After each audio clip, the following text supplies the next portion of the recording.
पहलगाम में हुए आतंकी हमले के बाद पूरे देश में गुस्सा और आक्रोश देखने को मिल रहा है। जगह जगह लोग प्रदर्शन कर रहे हैं, सड़कों पर उतर रहे हैं। वहीं देश के प्रधानमंत्री का कहना है कि इस मुद्दे पर सभी देशवासी एक है, सभी सियासी पार्टी एक है, सबकी सोच एक है और आतंकवादियों को कड़ा संदेश दिया जाएगा, कठोर सबक सिखाया जाएगा। वहीं आरएसएस प्रमुख का भी कहना है कि हम हिंसा नहीं चाहते हैं, अहिंसा को प्यार करते हैं, अहिंसा चाहने वाले लोग हैं। लेकिन जब इस तरीके की घटना होगी तो ऐसे लोगों को सबक सिखाना जरूरी हो जाता है। उन्होंने कहा कि देश के राजा का कर्तव्य है कि वो प्रजा की रक्षा करें। तो ऐसे में कानपुर के तमाम लोग हमारे साथ में हैं, उनसे बात करने का प्रयास करते हैं कि आखिर वो प्रधानमंत्री जिस तरीके से आश्वासन दे रहे हैं, तो क्या उन्हें लगता है, क्या किस तरीके का एक्शन देखने को मिल सकता है आने वाले वक्त में। ऐसा ये बताइए, इस घटना को लेकर के गुस्सा सबके दिल में है, प्रधानमंत्री भी कह रहे हैं, आरएसएस प्रमुख भी कह रहे हैं, तो क्या लगता है, क्या कुछ देखने को मिलेगा? देखिए, ये जो पाकिस्तान ने कायराना हमला किया है आतंकवाद का, ये कश्मीर में, ये बहुत ही गलत किया है। हम लोगों के दिल पर इसका ठेस लगा है। मैं सिर्फ अपनी दो पंक्तियों से माननीय प्रधानमंत्री से और माननीय आदित्यनाथ योगी जैसे सीएम है जो उत्तर प्रदेश के, मैं उनसे यही कहना चाहूँगा कि कसम है उनको हिंदुस्तान की, कसम है उनको हिंदुस्तान की, मिटा दो हस्ती पाकिस्तान की। ये हमारे जुमले हैं, उन तक पहुँचाया जाए। इससे हम लोगों को बहुत आक्रोश है। बहुत ही ये निंदनीय घटना है जो इस तरीके से पाकिस्तान ने अपने आतंकवाद को भेज करके हरकत करवाई है। इससे हम लोग बहुत ही गुस्से हैं। बहुत ही गुस्सा है। भाई साहब, आप बताइए, जिस तरीके से घटना सामने आई उसके बाद देश के सभी लोग एकजुट नजर आ रहे हैं, किस तरीके का एक्शन सोच रहे हैं आप लोग होगा? क्योंकि प्रधानमंत्री भी लगातार गुस्से में है और विपक्ष भी साथ दे रहा है इस मुद्दे पे, एक है। सबसे पहले हम इस आतंकवादी हमले की निंदा करते हैं और यहाँ हमारा जमा होने का मतलब शिया उलमा बोर्ड के तरफ से हम लोग आए हैं। इसका मतलब पहला ये कि हम निंदा करें, दहशतगर्दाना हमला, आतंकवादी हमले से हमारा कोई लेन देन नहीं है, ये भी साबित हो। दूसरे ये कि जिनके घर में कोई मातम बीत गया है, सोग है, गम है, उनके गम में हम शरीक भी हैं। इसलिए कि हिंदुस्तान का कोई भी अगर कहीं मारा जाता है तो वो हमारा अपना है। हम अपने इंसानियत के नाते उसका हर एतबार से बढ़ चढ़ कर उसके गम में शरीक होना चाहते हैं, हिस्सा लेना चाहते हैं। अब रहा ये कि हमारे मुल्क की ज़िम्मेदारी क्या है, हमारी हुकूमत की ज़िम्मेदारी क्या है, तो बहुत सी चीज़ें हैं इसके अंदर। इसी से हमको सबक लेना चाहिए कि हमें अंदर से कितना मजबूत होना चाहिए कि कोई भी बाहर का आदमी आकर इतना आसानी से हमला कभी ना कर सके।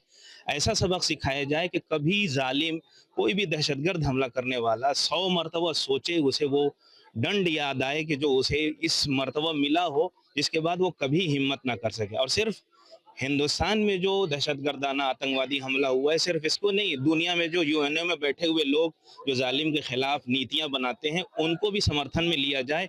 और सिर्फ हिंदुस्तान में नहीं, दुनिया के हर कोने में जहां भी आतंकवादी हमला हो रहा हो, उसमें हमारा मुल्क खुद बढ़ चढ़ कर वो आतंकवादी हमले के खिलाफ एक्शन ले और दुनिया से भी ये डिमांड करे कि वो भी हर जगह आतंकवादी हमले के मुकाबले में एक्शन लें। और सिर्फ कहें नहीं, हम, आपने जैसा बताया और न्यूज़ ने भी जिक्र किया कि हमारे प्रधानमंत्री ने भी कहा है कि सख्त से सख्त कार्रवाई हो। हम बस उम्मीद और आशा है लगाए हुए हैं कि वो दिन भी देखें कि वाकईन जालिम के खिलाफ, आतंकवाद के खिलाफ, आतंकवादी के खिलाफ सख्त से सख्त सजा हो, जिसकी वजह से सारी दुनिया को सबक मिले कि कोई भी इसी तरह का आतंकवादी हमला कभी भी कहीं ना करे और किसी मजलूम निहत्ते और मजलूम बेचारे अपने घर में रहने वाले सीधे साधे लोगों को आसानी से कोई मार ना सके। बस यही हमारी गुजारिश। आप आगे आइएगा। ये बताइए, जिस तरीके से देश के प्रमुख लोग कह रहे हैं, बड़े लोग कह रहे हैं, बड़ी हस्तियां जिनको माना जाता है वो कह रहे हैं कि इसमें कड़ा सबक, कड़ा संदेश है, कड़ा सबक सिखाएंगे, कहीं ना कहीं जो एक्शन है वो बहुत बड़ा होगा। तो आपको यकीन है कितना बड़ा एक्शन होने जा रहा है?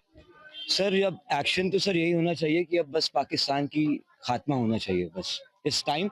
अब वो टाइम आ गया है कि जैसे पुलवामा के बाद हमारे श्री प्रधानमंत्री श्री नरेंद्र मोदी जी ने जो अटैक करके दिखाया था, जो स्ट्राइक करी थी, अब बस उससे कुछ ज्यादा ही बढ़कर होना चाहिए, क्योंकि अब बस वो टाइम आ गया है कि अब वो चीजें होनी चाहिए और पाकिस्तान का इस पूरे मैप से अब नामो निशान मिटना चाहिए, क्योंकि ये अनबियरेबल है। क्योंकि जिस तरह से भी कानपुर का एक व्यापारी भी था जो वहाँ कश्मीर गया था घूमने के लिए, उसकी 6 दिन पहले शादी हुई, तो इट्स अनबियरेबल और ये बिल्कुल एक्सेप्टेबल नहीं है। इस तरीके की चीजों को बर्दाश्त नहीं किया जा सकता, आपका कहना है। भाई साहब, आपको क्या लगता है? जिस तरीके से देश के प्रधानमंत्री कह रहे हैं, आरएसएस प्रमुख कह रहे हैं कि हम अहिंसा को मानते हैं, अपनी तरफ से हिंसा नहीं करते, लेकिन कोई उकसाएगा, इस तरीके की हरकत करेगा तो जवाब भी देंगे। जी, बिल्कुल, हमें ईंट का जवाब पत्थर से देना चाहिए और बहरहाल हमारे प्रधानमंत्री जी अख्तियार रखते हैं, अगर वो चाहें तो बेहतरीन एक्शन ले सकते हैं और दहशतगाना हमले के का पुरज़ोर जवाब दे सकते हैं, ईंट का जवाब पत्थर से। और हम यही आशा करते हैं कि हमारे प्रधानमंत्री जी इस मुताबिक करके दिखाएँ ताकि पाकिस्तान को पता चले कि हम किसी से कम नहीं हैं और हमेशा ज़ालिम के खिलाफ हैं और मज़लूमों के साथ हैं। हमेशा जालिम के खिलाफ है और यही देश के जिम्मेदार लोग भी कह रहे हैं कि जिन्होंने जुल्म किया है उनको सजा मिलेगी। कैसी सजा की उम्मीद कर रहे हैं आप? बिल्कुल, सबसे पहले बात तो मैं अपने प्रधानमंत्री श्री नरेंद्र मोदी जी से मुखातिब होकर सिर्फ ये कहूँगा कि दुनिया में जितने भी जुल्म हो रहे हैं, जैसे भी हो रहे हैं, बिल्कुल गलत हो रहा है, लेकिन जो हमारे साथ में जो हमारे हिंदुस्तान के ऊपर जो अटैक हुआ है वो हमारे दिलों के ऊपर अटैक हुआ है। और सबसे बड़ी बात ये है कि हम बहुत से रिश्ते अपनाते हैं, बहुत से रिश्ते हमारी ज़िंदगी में चलते हैं, लेकिन एक जो सबसे बड़ा रिश्ता होता है वो एक बहन और भाई का होता है। और उस मेरे आंखों में आंसू आ रहे हैं कि उसमें जो हमारी बहनें जो हमारी विधवा हुई हैं, जो बेवा हुई हैं, सबसे पहले तो हम लोग उनके साथ में हैं। और हम श्री नरेंद्र मोदी जी और गृह मंत्री हमारे अमित शाह जी से सबसे बड़ा हमारा निवेदन ये है कि पाकिस्तान को अब सबक सिखाना ही पड़ेगा, सख्त से सख्त। लगता है साहब वो मौका आ गया कि आर पार की लड़ाई होनी चाहिए। जिस तरीके से लगातार जो आतंकी घटनाएं होती हैं, पाकिस्तान का नाम सामने आता है, इस मामले में पाकिस्तान का नाम सामने आया, उसके बाद सरकार ने कुछ अहम फैसले भी लिए। लगता है सर्जिकल स्ट्राइक की जरूरत है। जी जरूरी है, जरूरी इनको सबक सिखाना। अगर नहीं सिखाया तो कल भी बेगुनाह मरेगा और मरता रहेगा बेगुनाह। इनको सबक सिखाना बहुत जरूरी हो गया। इनका पानी की चीज, इनका एक एक चीज बंद कर देनी चाहिए और नहीं इनको वोट भेजनी, हमें भेजे, मैं लड़ूंगा, मैं मारूंगा उनको, मैं मारने का बूता रखता हूँ पाकिस्तानियों को। और मेरे जो प्रधानमंत्री जी कर रहे हैं बहुत अच्छा कर रहे हैं और मैं तो कहता हूँ कि सेना के साथ हम हिंदुस्तानी खड़े हुए हैं, हमेशा खड़े रहेंगे कि मैं चलूंगा लड़ने के लिए, मैं आपके साथ लड़ूंगा, मैं आपके साथ लड़ के उनको आतंकवादियों को खत्म करूंगा। ये वो घटना है जिसने पूरे देश को झकझोर करके रख दिया है। सभी लोग अपने मन से सड़कों पर आ रहे हैं, अपने गुस्से का इजहार कर रहे हैं। आपने कहा कि जरूरत पड़ी तो हम भी जाएंगे। आप युवा हैं, क्या चाहते हैं किस तरीके का एक्शन हो? हम अपने मौलाना के बैनर के तले हम लोग सब लोग यहाँ पे इकट्ठा हुए हैं और इसका हम लोग को बहुत ही अफसोस है। लेकिन यहाँ पे जो आवाम को गलत एक निर्देश दिया गया, दिखाया गया कि मुसलमान को एक टारगेट किया गया, सिर्फ चाहते हैं कि हम हिंदुस्तानी हैं और मुसलमान हिंदुस्तानी को वहाँ की अवामों से ना जोड़ा जाए। और हम जो ये प्रोटेस्ट करने आए हैं अपने मौलाना के बैनर के तले जो हम लोग इकट्ठा हैं, और आज क्या तहे दिलों से हम लोग वहाँ पे सरहदों पे जाने के लिए भी तैयार हैं, यह कि कहने की ज़रूरत ही नहीं है। और जिसने गलत किया है उनके लिए तो सख्त कार्रवाई होनी चाहिए, उनको मारना चाहिए और सबको एक बनने की, एकजुट रहने की हमारे प्रधानमंत्री को ये कहना चाहिए, ना कि जो चीजें कार्रवाई क्या ना हो कैसी होनी बहुत जरूरी है और बहुत ही उसकी हमारे मौलाना साहब के बैनर। भाई साहब आप बताइए कि जिस तरीके से ये घटना सामने आई, सब लोगों में गुस्सा देखने को मिल रहा है। प्रधानमंत्री भी आक्रोशित है, आरएसएस प्रमुख का भी बयान आया कि छोड़ा नहीं जाना चाहिए। देश का जो राजा है उसका कर्तव्य बनता है कि प्रजा की रक्षा करे। क्या लगता है आपको, किस तरीके का एक्शन की उम्मीद कर रहे हैं? प्रधानमंत्री करेंगे ऐसा? उम्मीद तो दुनिया कायम है और आप देख रहे हैं हमारे साथ जवान, बूढ़े, औरतें, छोटे छोटे बच्चे भी हैं। ये पैगाम देना चाह रहे हैं बच्चे कि हम आतंकवाद के खिलाफ हैं। और अगर हम अपने वजीर आजम से, अपने मुल्क के मुखिया से उम्मीद नहीं रखेंगे तो किससे उम्मीद रखेंगे? हमें मुखिया से उम्मीद ये है कि जितनी जल्दी हो सके इसका बदला लिया जाए और जो बेगुनाहों का खून बहाया गया है उनको सरकारी नौकरी दी जाए। हम जो बेगुनाहों का खून बहाया गया है उन मजलूमों के साथ थे, साथ हैं, साथ रहेंगे। तमाम लोग हैं, देशवासी हैं, जिनका कहना यह है कि हम उन आतंकवादियों के खिलाफ कठोर से कठोर कार्रवाई चाहते हैं जिन्होंने मासूमों का, बेगुनाहों का खून बहाया है। प्रधानमंत्री जिस तरीके से कह रहे हैं, बयान दे रहे हैं, तो ऐसे में उम्मीद भी बन रही है कि कोई बड़ा एक्शन होगा। हालांकि युवाओं का कहना यहाँ तक है कि वो भी सेना के साथ जाकर के युद्ध करने के लिए तैयार है। दरअसल इस घटना ने पूरे देशवासियों को झकझोर करके रख दिया है। जिस तरीके से मन की बात के दौरान भी प्रधानमंत्री नरेंद्र मोदी ने ये बात कही कि आतंकवाद को अब बर्दाश्त नहीं किया जाएगा और इसका करारा जवाब देने में भारत सक्षम है। साथ ही आरएसएस प्रमुख मोहन भागवत भी कह चुके हैं कि राजा को अपनी प्रजा की रक्षा करनी चाहिए और अगर पड़ोसी आतंकवाद फैला रहा है तो अब इसका कड़ा जवाब भी देना चाहिए। हम वाराणसी में हैं और वाराणसी में लोगों से पूछते हैं लोग इस बारे में क्या कहते हैं। जिस तरीके से मन की बात में प्रधानमंत्री जी ने बात कही और आरएसएस प्रमुख मोहन भागवत जी ने जो बातें कही हैं, किस तरीके से देखते हैं आप लोग? देखिए, ये पूरे विश्व के जन की बात है, इसलिए ये मन की बात में ये उद्बोधन में माननीय मोदी जी के आज निकला है।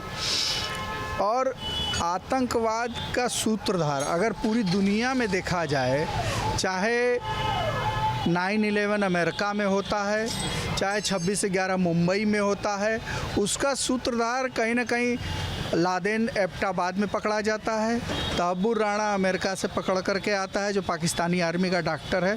हमें लगता है कि आतंकवाद का अगर कोई एकदम जननी कहें तो पाकिस्तान की सेना है और उसका सेना प्रमुख आसिफ मुनीर है। उसको आवरण दे करके वो जगह जगह भेज देते हैं, ये लश्कर तैयबा है, ये फलाना है, ये ढिकाना है, लेकिन वो ड्रेस चाहे जो पहनते हो उसके पीछे एक पाकिस्तानी भी वहाँ नारा लगाते हैं कि ये जो दहशतगर्दी है इसके पीछे वर्दी है, तो ये पाकिस्तान की वर्दी है इसके पीछे, जो दुनिया में अपने आप को कहीं स्थापित शांति करने के लिए दिखाई नहीं देती। भारत की सेना है, तुर्की से हमारे अच्छे संबंध नहीं है, लेकिन फिर भी भूकंप आता है तो ऑपरेशन दोस्त के नाम पर हम जा कर के वहाँ मदद करते हैं और वहाँ की महिलाएं हमारी कैप्टन बीना तिवारी का माथा चूमती हैं। नेपाल में भूकंप आता है, 3 घंटे के अंदर सहायता पहुँचती है। अभी म्यांमार में आया हुआ है, भारत सरकार तुरंत खड़ी हुई। कोरोना के समय 140 करोड़ देशवासियों को डबल डोज वैक्सीन देती है भारत सरकार, माननीय मोदी जी। ये भारत की संस्कृति है। 100 देश को निःशुल्क वैक्सीन देती है, जिसमें पापुआ गिनी के राष्ट्रपति उनसे कृतार्थ होकर के माननीय मोदी जी का पांव छूते हैं। तो ये हम एक संस्कृति है और एक संस्कृति वो है जहाँ लश्कर तैयबा से लेकर अनेक आतंकवादी संगठन वहाँ पनप रहे हैं और वो पनप इसलिए रहे हैं कि वहाँ की पाकिस्तान सेना की मर्जी है। IS भी लोग कहते हैं, लेकिन उसके पीछे भी अगर कोई जड़ खोद करके जाएगा सूत्रधार उसका पाकिस्तानी ही निकलेगा, क्योंकि ये विचारधारा है इनकी, ऐसी कुंठित विचारधारा। कहीं से कोई अपना कोई आज तक प्रयोग करके ये नहीं दिखाए कि ये मानवता के लिए हमने ये करके दिखाया है दुनिया को। चाहे वैक्सीन बनाना हो, चाहे शिव शक्ति पॉइंट पर अपना रोवर उतारना हो, भारत ने बढ़ते कदम ये दिखाया है। भारत में आज इतने सारे स्टार्टअप, भारत का युवा स्टार्टअप की झड़ी लगा दिया है पूरी दुनिया में, और वहाँ का युवा AK-47 थाम करके निहत्तों को मार रहा है। तो ये संस्कृति का फर्क है, लेकिन अभी संस्कृति के जड़ से मूल नाश करने का समय आ गया है। और इसके लिए हम तो माननीय मोदी जी से यही आग्रह करेंगे कि ये एक आतंकवाद के खिलाफ ऐसी वैक्सीन बनाएं जिससे पूरी दुनिया को राहत हो।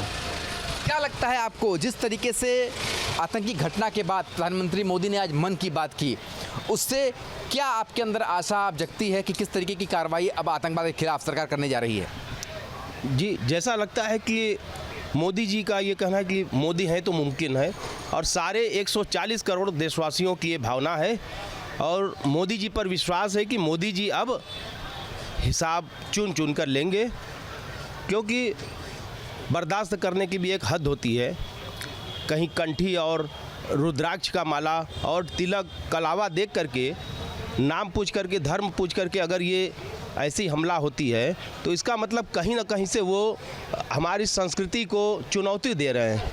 और हमारी चुनौती ये है कि हम ये जानते हैं कि अगर हम माला ले सकते हैं तो हम भाला भी ले सकते हैं, और ये समय आ गया है। हमारे मोदी जी ने बिल्कुल सही कहा है कि अब ये उनको हम मिट्टी में मिला देंगे। आतंकवाद को जो भी शरणार्थी हैं, जो भी उनको पनाह देने वाले हैं, सबको मिट्टी में मिलाने का समय आ गया है। हमें मोदी जी पर पूरा विश्वास है। क्या लगता है आपको, जिस तरीके से प्रधानमंत्री ने मन की बात में अपनी सारी बातें रखी, इससे देशवासियों के मन में क्या उम्मीदें जागी हैं? देखिए, प्रधानमंत्री मोदी जी जब से 2014 से प्रधानमंत्री बने हैं, जनता का विश्वास उनके ऊपर हमेशा रहा है और सबको ये भरोसा है कि प्रधानमंत्री मोदी जी द्वारा आतंकवाद के खिलाफ हम शुरू से ही कठोर कार्रवाई की गई है और इस बार जो ये कृत्य किया गया है आतंकवादियों द्वारा, उस पर भी प्रधानमंत्री मोदी जी के ऊपर पूरा विश्वास है कि वो कड़ी कार्रवाई करेंगे। जनता उनके ऊपर भरोसा जताती है और उनसे उम्मीद रखती है कि इस पर कड़ी से कड़ी कार्रवाई आतंकवाद पे की जाएगी मोदी जी द्वारा। क्या लगता है आपको, प्रधानमंत्री ने मन की बात में भी इस बार खासतौर पर पहलगाम में जो आतंकी घटना हुई उसका जिक्र किया। आरएसएस प्रमुख भी कहते हैं कि अब समय आ गया है कि अगर पड़ोसी आपकी बात नहीं मान रहा है और लगातार गलत राह पर चल रहा है तो उसे सबक सिखाना ज़रूरी है। बहुत ज़रूरी सबक सिखाना। ये इससे जो है कि हमारे बनारस के अंदर कर्फ्यू लगता था, पूरे इंडिया के अंदर आतंकवादी मचे रहे, तो कम से कम ये मोदी जी अब की ऐसा दिखावे कि सबक लगे और ये निर्णय रुके। मतलब क्या लगता है आपको कि अब जो है बार बार छोटी मोटी सर्जिकल स्ट्राइक नहीं बल्कि इस बार एक ऐसा जवाब होना चाहिए कि आतंक का सफाया जड़ से हो सके? ये बात प्रधानमंत्री मोदी भी कह रहे हैं और इस बात का जिक्र आरएसएस प्रमुख मोहन भागवत जी ने भी किया है। देखिए, उसी का परिणाम है, उसी और कदम बढ़ाते हुए माननीय मोदी जी ने आज सुबह तक हमने देखा 9 आतंकवादियों के घर उड़ा दिए गए। मतलब कि जो आतंकवादियों को पनाह देगा उसको भी हम आतंकवादी की श्रेणी में रखेंगे। अब वो समझौता नहीं होगा कि जो पहले हम सिर्फ आतंकवादियों को टारगेट करते थे, लेकिन अब ये नई सरकार की जो रणनीति है ये बहुत ही कारगर रणनीति है कि जो मास्टर माइंड है, चाहे वो तहबूर राणा हो चाहे कोई और हो, उसको अंजाम तक पहुंचाने का काम करेंगे और उस और कदम भी बढ़ा रहे, चाहे वो अमेरिका में रहे चाहे कनाडा में रहे, अपने अंजाम तक वो 72 हुरों के पास पहुंच जाते हैं। तो ये रणनीति अच्छी है लेकिन इसमें और तेज़ी लानी चाहिए। हम किसी की कोई अच्छी चीज़ हो दुनिया में कहीं भी तो उसको हमें सीखना चाहिए। इसके लिए हम इजराइल से सीख लेते हुए उसके पदचिन्हों पर चल करके, क्योंकि नेशन फर्स्ट अगर मोदी जी कहते हैं तो नेशन फर्स्ट के लिए कुछ करना पड़े। अगर सामने वाला AK-47 से लड़ेगा तो हमें तोप से चला देना चाहिए। ये रणनीति जब हम अपनाएंगे, तुम हमारे 1 मारोगे हम तुम्हारे 100 मारेंगे, तभी सुधार आएगा। देखिए, आतंकवाद की बात आज से नहीं हो रही है, पर जिस तरीके से पाकिस्तान कभी बात करता है, कभी पड़ोसी होने का हक जताता है और वहीं दूसरी तरफ फिर से आतंकवाद को लगातार बढ़ावा देता है, इस बार ये पूरी तरीके से मांग उठ रही कि ऐसी कार्रवाई हो कि जड़ से सफाया हो सके। जी बिल्कुल सही कहा आपने। पाकिस्तान की नींव में अगर हम जाएं तो पाकिस्तान का जब निर्माण हुआ वहीं से कहीं ना कहीं से हमारे आकाओं ने उस समय 1947 में गलती की थी और धीरे धीरे उनका मनोबल इसी दिशा में ही बढ़ता रहा कि हम अपनी आबादी बढ़ाते रहें और एक छत्र अपना केवल साम्राज्य फैलाएं। उन्होंने कभी सेवा की भावना से काम नहीं किया, केवल वो आतंक के ही क्षेत्र में वो अपना विस्तार करते गए। इसलिए उनकी मंशा शुरू से ही थी। अब बहुत जल्द ही समय आ गया है कि उनके इस इरादे को और उनको नेस्तनाबूद कर देना चाहिए। क्या लगता है आपको कि इस बार किस तरह की कार्रवाई की मांग कर रहे हैं आप? देखिए, हम लोग तो प्रधानमंत्री मोदी जी से यही चाहेंगे कि आतंकवाद का समूल नाश होना चाहिए और हर बार की अपेक्षा इस बार कुछ बड़े कदम उठाने की आवश्यकता है। देश की जनता शुरू से ही यही चाहती है कि आतंकवाद जड़ से ख़त्म होना चाहिए। क्या लगता है आपको इस बार अब पाकिस्तान पर विश्वास करने योग्य कोई चीज़ रही नहीं, अब बहुत हो गया विश्वास, अब जो जैसा करेगा वैसा भरेगा? देखिए, बहुत दिनों तक जब 14 के पहले की जो सरकारें थीं, 26/11 का हमला होता था, भारत के डिप्लोमेट पाकिस्तान में बैठ करके डिनर कर रहे थे उस समय। लेकिन जब से 14 के बाद सरकार बदली है, हाँ चूक हुई है, चूक के कारण ही ये घटना हुई है, लेकिन भारत इस समय इसके विरोध में जवाब देने में सक्षम है और वो अपने तरीके से दे भी रहा है। लेकिन जो कहा जाए कि एक तरह से पाकिस्तान एक दोगला नेशन है, कहना नहीं चाहिए, ना तो वो इस्लाम का है ना तो किसी मानवता का है, क्योंकि अगर तुम इस्लाम कहते तो उससे ज़्यादा प्रताड़ित मुसलमान चाइना में होते। किस दिन तुमने कदम उठाया वहाँ के लिए? किस दिन सऊदिया से तुमको भगाया जाता है? कौन सा इस्लामिक देश तुमको मानता है? लेकिन तुम जो कहा जाता है कि एक छिछोरा होता है जो बाजार का, तो वो छिछोरी हरकत करता है और पाकिस्तान की सेना इस तरह के लड़ाई लड़के अपने जनमानस को ये दिखाना चाहती है कि हम इस्लाम के लिए लड़ रहे हैं। वो इस्लाम के लिए नहीं, अपनी जेब भरने के लिए लड़ रहे हैं। लेकिन ऐसे छिछोरों को उनको 72 हुरों के पास भेज करके ही समझाया जा सकता है और उनकी समझ में कोई भाषा नहीं आ सकती है। तो आम जनमानस की एक ही आवाज़ है कि आतंकवाद के खिलाफ अब ऐसा एक्शन होना चाहिए कि आतंकवाद का जड़ ही खत्म हो जाए, आतंकवाद कहीं से भी पनपने की शुरुआत ही ना हो सके। और इस कड़ी में पूरा देश एक है और अब बस बदले की मांग कर रहा है। सियासी चौक में आज हम बात करेंगे मौजूदा समय में चल रहे बयानबाजी पर, जहां एक तरफ प्रधानमंत्री नरेंद्र मोदी ने मन की बात के 121वें एपिसोड के जरिए देश को संबोधित किया। उन्होंने दोहराया कि पहलगाम आतंकी हमले के पीछे आतंकवादियों और साजिश में शामिल लोगों को कड़ी से कड़ी सजा दी जाएगी। साथ ही उन्होंने इस बात पर जोर दिया कि यह भारत की एकता ही आतंकवाद के खिलाफ निर्णायक लड़ाई का सबसे बड़ा आधार है। तो वहीं आरएसएस संघ प्रमुख मोहन भागवत ने भी कहा है कि अहिंसा हमारा धर्म है और गुंडों को सबक सिखाना भी हमारा धर्म है। हम अपने पड़ोसियों का कभी अपमान या नुकसान नहीं करते, लेकिन फिर भी अगर कोई बुराई पर उतर आए तो दूसरा विकल्प क्या है। साथ ही उन्होंने कहा है कि राजा का कर्तव्य प्रजा की रक्षा करना है, राजा को अपना कर्तव्य निभाना चाहिए। फिलहाल आज इन्हीं सब बातों पर चर्चा करेंगे। हमारे साथ कुछ राजनैतिक, संवैधानिक और धार्मिक आस्थाओं की समझ रखने वाले लोग हैं, इनसे समझेंगे। सर, आप बताइए कि संघ प्रमुख मोहन भागवत ने पहलगाम में आतंकी हमले के बाद कहा है कि हम अपने पड़ोसियों का कभी अपमान या नुकसान नहीं करते, लेकिन फिर भी अगर कोई बुराई पर उतर आए तो उसका दूसरा विकल्प क्या है। कुछ लोग नहीं बदलेंगे, चाहे कुछ भी कर लो। आतंक के रावण को सबक सिखाना जरूरी है, लेकिन अब आप बताइए कि आप क्या कहेंगे, क्या करना सही होगा। निश्चित रूप से सबसे पहले तो मैं पहलगाम में शहीद हुए उन 28 आत्माओं को अपनी तरफ से श्रद्धांजलि देता हूं। साथ ही साथ मैं ये कहता हूं कि जो आतंकवादियों ने जिस तरीके से निर्दोष टूरिस्टों को निशाना बनाया, उनको बेरहमी से मारा, ये मतलब हमारे दिल को दहला देने वाला है। लेकिन ये समय हमारे रोने का नहीं है, ये समय उन आतंकवादियों को और उनके आकाओं को सजा देने का है। भारत के प्रधानमंत्री ने और संघ प्रमुख ने भी कहा है कि निश्चित रूप से उन लोगों को मारना, उन लोगों को सजा देना, ये हमारा परम कर्तव्य है। और इस कार्य को जब तक हम नहीं करेंगे तब तक उन आत्माओं को भी ना तो शांति हम पहुंचा पाएंगे, ना ही 140 करोड़ के देश के वासियों को शांति मिलेगी। निश्चित रूप से हमें अगर आवश्यकता है तो पाकिस्तान में घुस कर करके, और यदि उससे भी बढ़ करके भी अगर युद्ध की आवश्यकता है तो युद्ध कर करके भी हमको सभी अपराधियों को, सभी आतंकवादियों को सजा देना है।